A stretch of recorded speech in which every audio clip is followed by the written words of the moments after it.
Pues la ponencia, como les decía, tenemos un plantel espectacular que comienza, hola Marta, que comienza vamos a comenzar presentando a Ander Michelena. Ander Michelena es el CEO de Ticketbis. Ticketbis, para quien no lo sepa, yo creo que prácticamente todos los que estamos aquí lo conocemos, una empresa de venta de entradas para eventos que tiene presencia nada más y nada menos que en 14 países y cuenta con una plantilla de 360 empleados, que ya son. Bienvenido, bienvenido Ander. Muchas gracias por acompañarnos en el día de hoy. También contamos con la presencia de Bernhard Niesner, que es el cofundador y CEO de Busuu. Busuu es la mayor red social de aprendizaje, de idiomas que existe en todo el mundo. Más de 55 millones de personas registradas, repito, 55 millones de personas registradas. Bernhard, impresionante, impresionante, enhorabuena, muchas gracias por acompañarnos hoy. También contamos con Juan Urdiales, que es cofundador y COCEO de Job and Talent. Bienvenido Juan, empresa de búsqueda de empleo que lleva poquito tiempo, ¿verdad? Lleva aproximadamente 5 años, pero la verdad que se han posicionado dentro de este segmento impresionante. Enhorabuena también por la labor que están haciendo, Juan, porque increíble, increíble, la verdad que nivelazo tenemos hoy. Y vamos a terminar por presentar de los contertulios a David Apple, director de Customer Success, me encanta el concepto, David, en Typeform, empresa en el área, que se mueve en el área del Big Data, ¿verdad? Bienvenido David, muchas gracias por acompañarnos hoy. Y para moderar esta mesa también tenemos un lujazo de moderador, que es Harry Briggs, que es fundador es entrepreneur, anteriormente ha sido emprendedor y es cofundador de un Venture Capital BGF, ¿verdad? Perfecto, pues un placer Harry, te dejo con todos ustedes, muchas gracias por acompañarnos.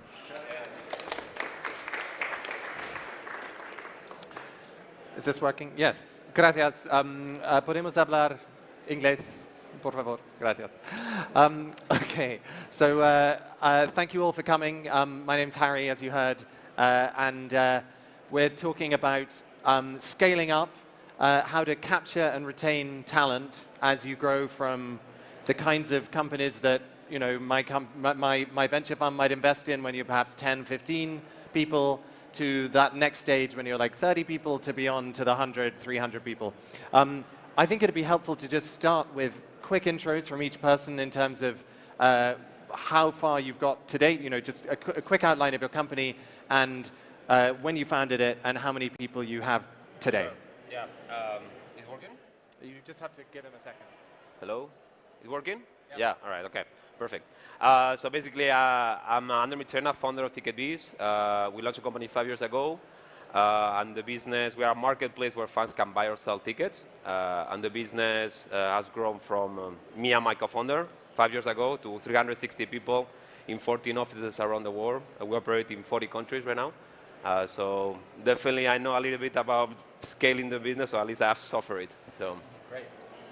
No, in my case, I'm the founder of Job and Talent, co-founder.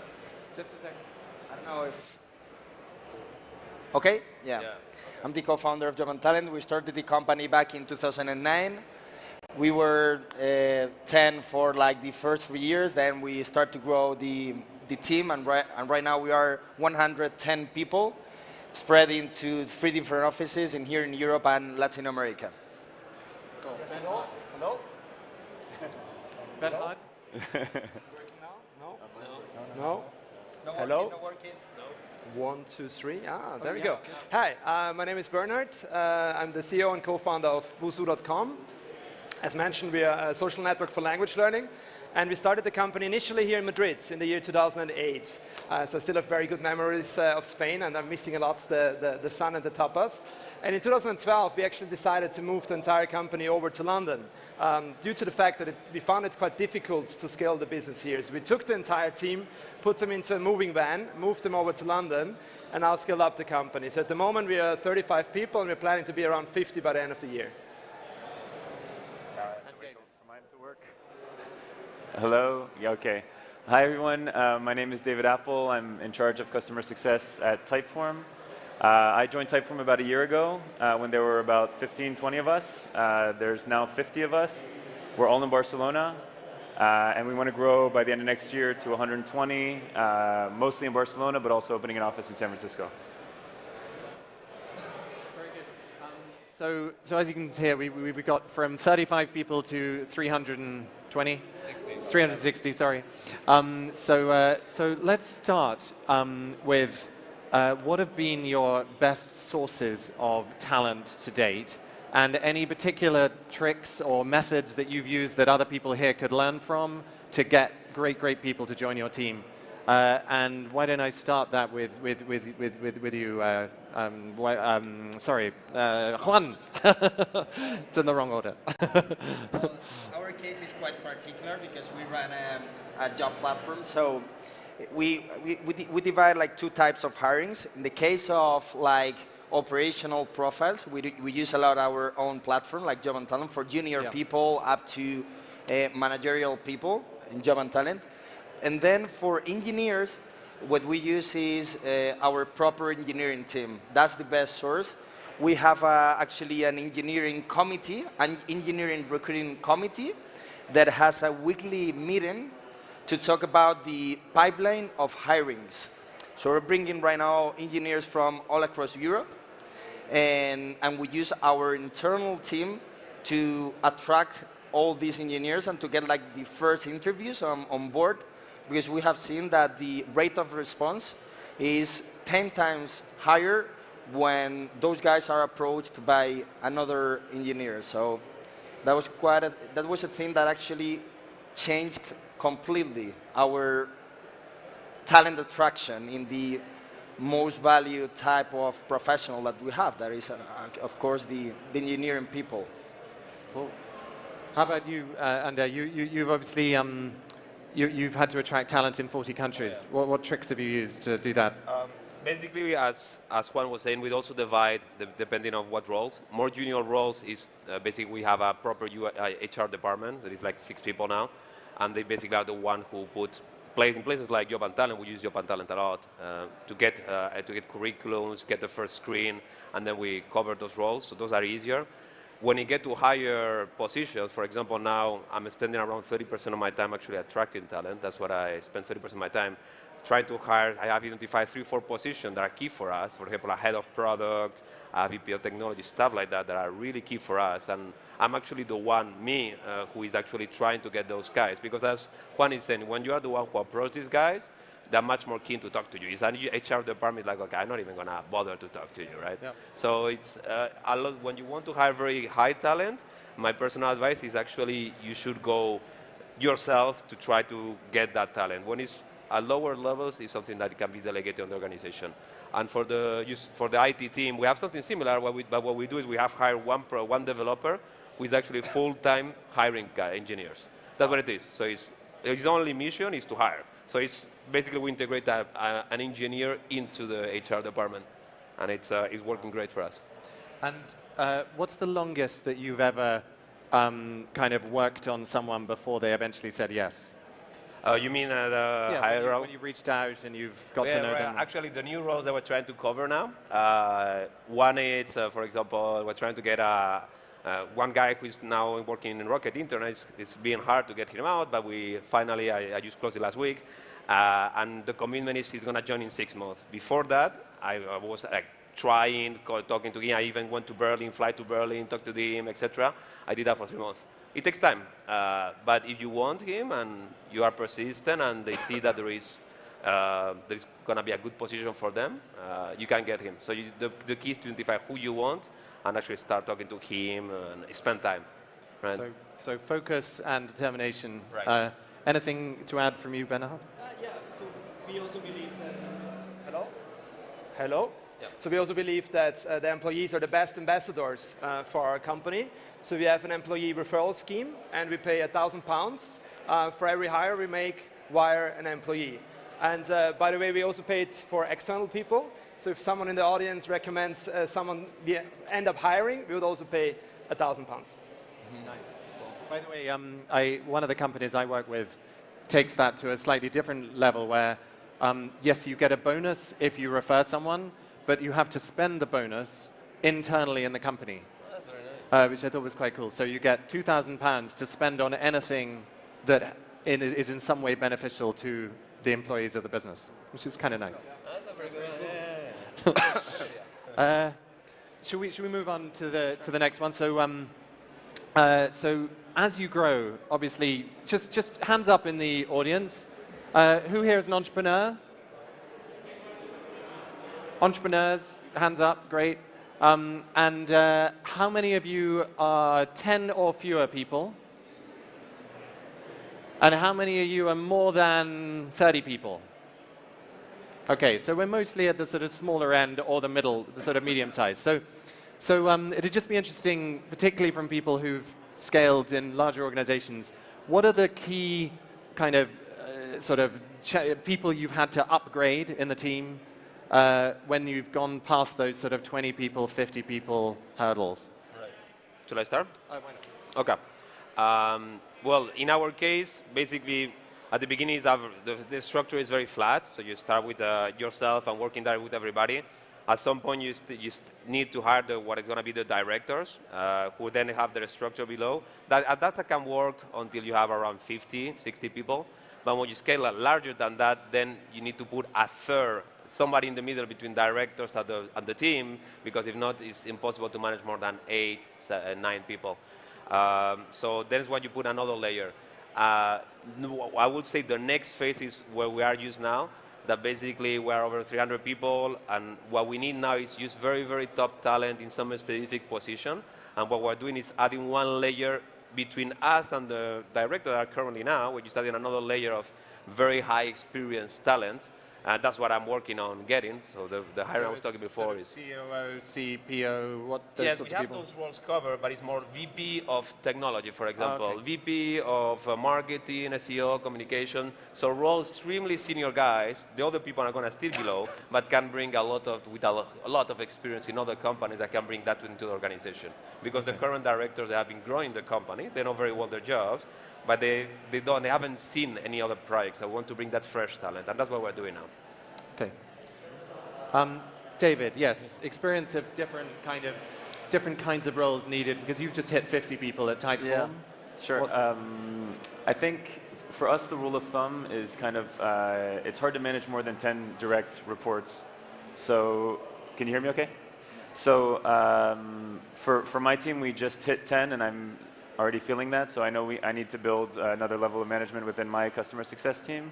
But generally in Typeform, there's 50 of us. We have an executive team of 6 people, actually, so it's, there hasn't been, I don't know, your experience is more relevant than mine in terms of the building middle management. Should we move on? By the way, if anybody wants to come in on any of these questions, please raise your hand. I think there probably is a roving microphone somewhere. So just literally stick up your hand, wave. Oh, we have one already. Great. Here we are. Thank you. Oh. Sorry. Sweet. Oh, good. Okay. Stand up. So people can see you. Okay. You're talking about companies that are already operating. What about a startup that you have just the founder with the idea, and you have to set up the main management team and include them in the equity? In any of your cases, has that happened, or in your cases, there was already a team of 3-4 persons that were, that had the idea, they built it together? So yes, that was a question about bringing together the initial people. The only thing is this whole panel is supposed to be about scaling up, so going from startup beyond. But okay, scaling from one. Anybody want to answer that? Sorry. As we are founders, there was a time when we were just by ourselves, or with our co-founder, in very small dark rooms, and just had an idea. And I think it's absolutely crucial to decide on your first team. And to be honest, I think many people, including probably us, have done mistakes also in the past of just getting people in which might fit for that particular role at that moment. But you really need to think a bit more strategically, because your first initial team is going to set the entire scene for your company. So if you're not 100% convinced and you're not really sure whether those people are going to be with you in the next few years and are going to also buy into that vision that you want to do with the product, then better not continue, because it's so essential to have a very strong leadership team with you. Yeah.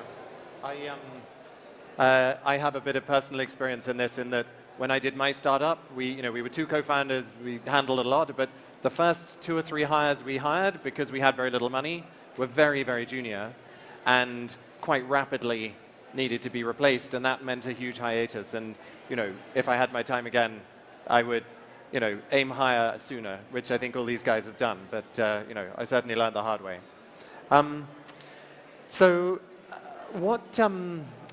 Because obviously lots of founders and CEOs in the room. What has changed in your roles as leaders as you've grown from the few people, the 10 people to the 20, 30, particularly beyond the kind of early stages? I might start with you, Bernhard. Yeah, I think as a start, you might have just your idea in your head and you get the first people on board, and they might join you, and actually they might not even know exactly why they join you. They just might like the whole place or whatsoever. And as soon as you grow, there comes this communication barriers, and I think there's this magic 15 people, 20 people, where suddenly you realize that all the people in the room, not all of them actually know exactly what's the vision of the company, what's the quarterly plan, what's actually the revenues that you're doing, what's the different projects that are going on. And I think it's super important, and we need to remind ourselves quarter after quarter that you have to communicate more. You need to be much more articulate about your vision, about where you're going, because it's so important to get the people on board because of the why. Why are you doing this startup? Because it's so easy, to join startups who are doing different verticals, but actually in our case, we really want to have people that believe in this idea of revolutionizing education technologies. So it's very important to articulate that and communicate it months after months after months. So we do also a lot of onboarding, so everyone has like a very strong onboarding session where we again tell the story about Busuu and where we come from and where we are going, because you cannot assume that people know it if they've just joined. Juan, would you like to? In our case, I have exactly the same view. So I think when you start to scale massively the organization, your function as founder, as the visionary, is actually to communicate that vision. And you don't have enough time to communicate properly, so you have to be very clear, concise, and give facts and ideas very clear to the key people of the company. And then the other thing that you have to keep on doing is recruiting. Be obsessed about the new people that is coming into the organization, because once you get a bit out of the day-to-day on the operational side of the company, it's quite usual to leave all the recruiting decisions to the rest of the team. And I think that's a big mistake, because then you start to miss what kind of people is getting into the organization. So in our case, I supervise all the hirings that we have in the company, from even interns that are going to be only for 3 months in the company. So that's the level of obsession that I have on the recruitment in the company. And I think it's quite important, because in the end, if you have a clear vision with a great team, you're gonna be making it. It's like, that's how I see it. Always be hiring. And David, who's in the sales area, always be closing. Actually, I want to ask you about loyalty, because obviously as you scale up, it's no longer, you're no longer with everyone as much all the time, and particularly if all of your companies are pretty well-known companies, and other companies, other startups are going to be saying, hey, I want to hire someone out of Typeform or out of Busuu or out of Job and Talent. Yeah. So how do you keep people loyal? How do you make sure you keep your best people? Yeah, good question. I think the main thing is keeping them motivated, and as you all said, that everybody understands the vision and feels like they're working towards a purpose. Especially developers, it seems, are more motivated by the task that they're doing and the company they're working for than sometimes how much money they're getting. So even if a competitor comes in or another company comes in and makes them a higher offer, if they're motivated and feel like they're doing something valuable with their time in our company, then they'll be more likely to stay. I know that for a fact because some of my colleagues have mentioned that. But then in terms of motivating, for me, what's most important is sharing the vision, but also making them feel like they have ownership of a specific area of what they're doing, that give them a lot of independence as much as possible, and make sure that they feel appreciated, that we give them positive feedback as often as possible. So that's what I would say. Anyone else with some good examples of ways to make sure you keep your best people? In our case, what we do is we have a bonus, more practical. I totally agree with what David was saying. You need to have everybody on the same page, the vision, that the job is interesting is a very good factor to actually stay longer in the company. There are some departments that is harder. For example, for us in the operation department, customer service is a department that whatever you do, the rotation is always going to be high. So you can do do a lot of things, but it's going to happen. So things that we do, people, more junior guys, what they look for is not so much the money. I totally agree with you. Is basically learning, the learning experience, that they feel that they are learning every day. So for that reason, what we have is a lot of internal programs of learning. Every team has a budget for every person. We give them $500 per person a year to expend. The manager has to spend it on the team, on actually getting training for their team. And they don't have to expend it $500 per person. They can spend it however they want. They can be training session for the entire team. They can be training session used for one guy who actually needs it and who is going to be key. So that has been a very, very good way to do us. If you go a little bit higher in the organization, there is also schemes like bonuses that you can pay a little bit deferred. So you pay the bonus year end, you pay half on January, half on July. If you leave before, then you're losing the half of the bonus. So, and if you leave in July, you already feel like, okay, I already spent 6 months, I'm going to lose the bonus next year. So that's another way to do it. And we also have, of course, stock options plan. I think every company should fight for that with their investors. It's very important to have the team feel that they are owner of the project in a sense. And we have a stock option plan that is quite wide. The manager have more, of course, but quite a good number of employees are part of it, and that helps a lot because they feel part of the company. Yeah, I think it's interesting you bring up learning and development because I think it's actually something a lot of startups are not good at. You know, if you think of great training, learning, development companies, you think of Unilever or Mars or you know, some of the big corporates. But obviously startups have to do it as well, and often they have to figure out their own training courses because they're doing something different and new. David, do you have anything in your sort of training development experience, something that people could learn from? Yeah. Hello. Yeah. I did something for my team that I learned from my sales background that I implemented in customer success, and that is to create what I call the Customer Success University. So every month we create a list of topics that my team and I would be interested in learning about, and every month we rotate around the team. A different person chooses a topic, finds a speaker, and then finds a meeting time that works for everybody. And we all learn about something different that's relevant to the business, but not necessarily specifically about our product or our features or something like that. So an example recently was Google Analytics. We were just curious to know how that works better. It's not directly relevant to customer success, but it was interesting for everybody, and everybody learns and feels like they're growing as a professional and not just doing their job. Anyone want to add? Yeah, we do so-called hello. Yeah, we do so-called lunch and learn. So everyone lunch and learn. So everyone can propose a topic he or she is an expert in, and just present it through like an hour during lunchtime, so people can eat. It's not on company time, they actually eat and they learn something at the same time. And we also do quarterly hackathons. We call it Innovation Days. So I think it's very important, the more you grow, that people actually mix the different teams. So people can pitch their ideas of how they believe they can improve the product. They form groups on that particular day. And then we come to a working product at the end of the evening. Great. I'd love to get a couple more questions from you guys. Anyone have a question on either hiring or culture, or we've already had one from you. It's got to be someone else. Hiring or culture or training or anything else that will help you build your business, you know, into a larger, successful organization. And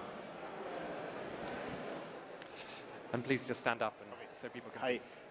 How do you apply the diversity when you are recruiting new talent? How do for example, women, men, different cultures? How do you think about the diversity? Did you get that? Diversity. I couldn't hear.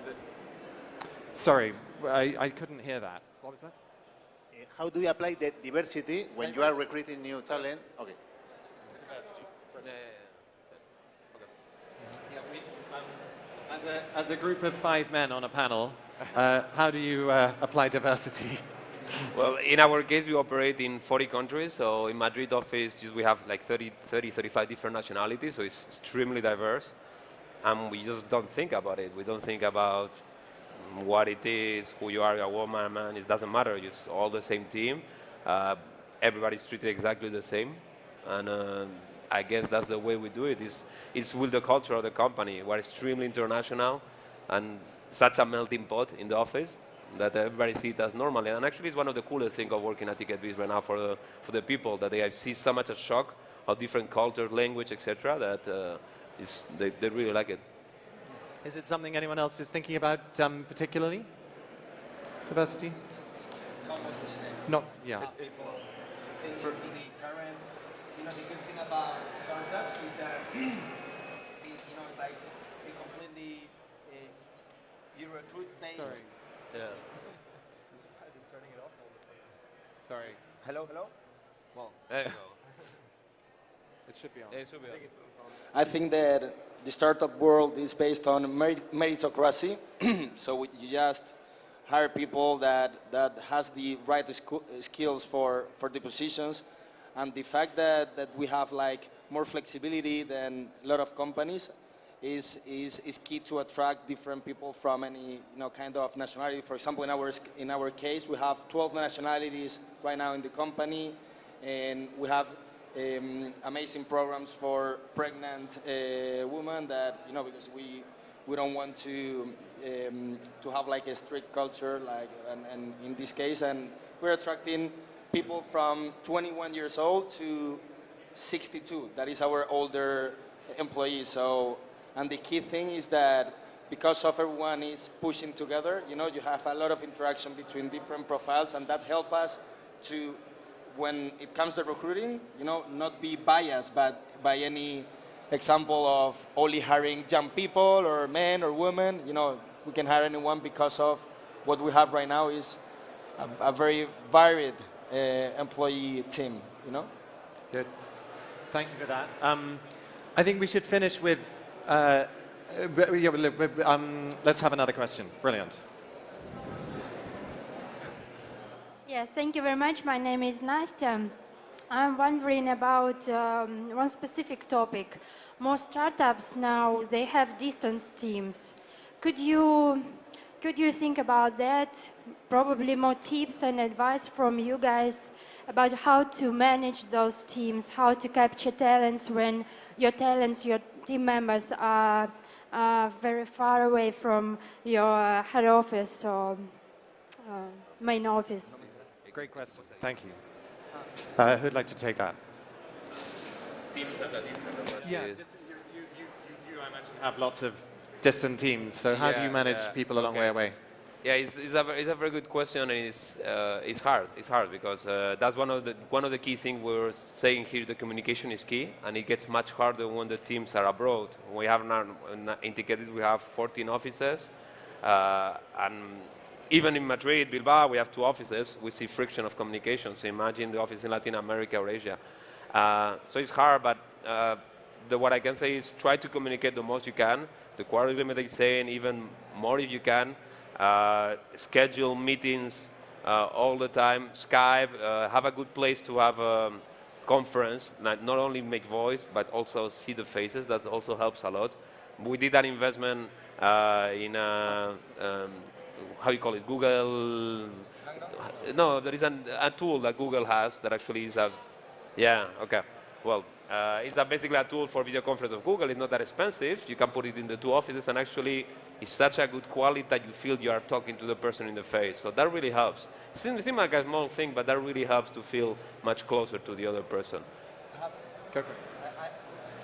I have an interesting bad experience in here. It's like awful experience. It's like back in 2012, we were expanding into the UK. I mean, 2013. I moved myself when we were like 20 people in the company, and we opened like an office in London.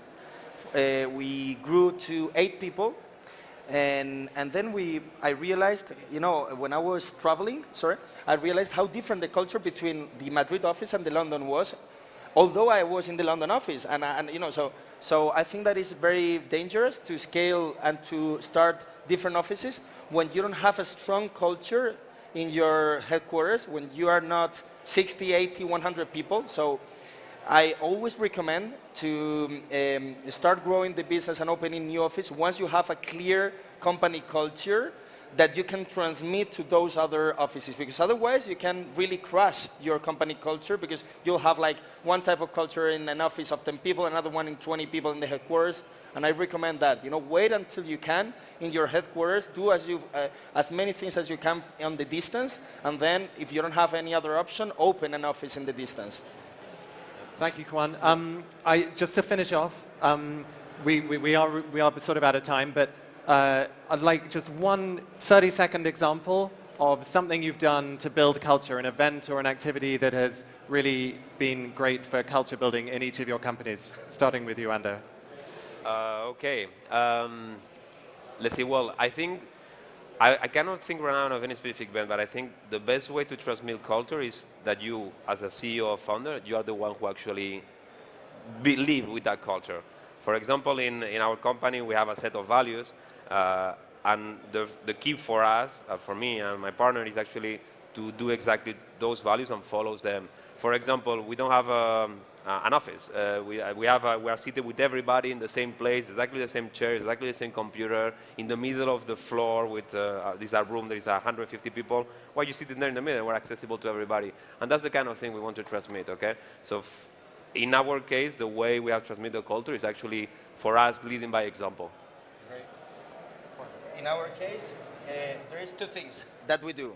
One is a weekly meeting on Fridays where everyone explains what he's doing, and then we have lunch all together in the office. We have some pizzas, and then every 2 months we have a night out, all the company. So we start the night at 8 o'clock. We get massively drunk, and at 11 we introduce all the new people has to be introduced in a 1-minute pitch where they have to show their most hidden skill, you know. So, and that's great because you start to know much better the people. And in the end, all the startups is about people. So after those nights, you can feel that the people start to interact much more with each other, and it's very positive for company culture. Great. Okay. That sounds pretty scary. So you're right. Yeah. Hello. So we actually also do quarterly events. So actually right now, my team is on the way to Madrid. So we're probably also getting pretty drunk tonight, I suppose. So we have over 30 people now here in Madrid and do some cooking class and team building event together. But apart from these fun activities, I want to come back to your point. I believe in order to build a culture, you need to be very clear on your values. You need to define your values very clearly, and you need to hire, to fire, and to promote because of values. I cannot say it enough. That's a good point. Yeah, for us, culture, it comes around team building events, a lot like what everybody said. We have a company meeting every 2 weeks, and our CEO usually starts by doing like a little dance and telling a joke, and that really like shows the atmosphere that is very relaxed. We don't take it, we're driven, we want to do a great job, but we also know how to have fun and not take ourselves too seriously. which makes it a really fun place to work. And then every team does a team dinner once a month, which is also a lot of fun, and team building. And I think that's what really builds the culture, is building those relationships with everybody in the company and having a good time together. Great. I think that's it from us. Thank you very much for listening. Thank you for the panel.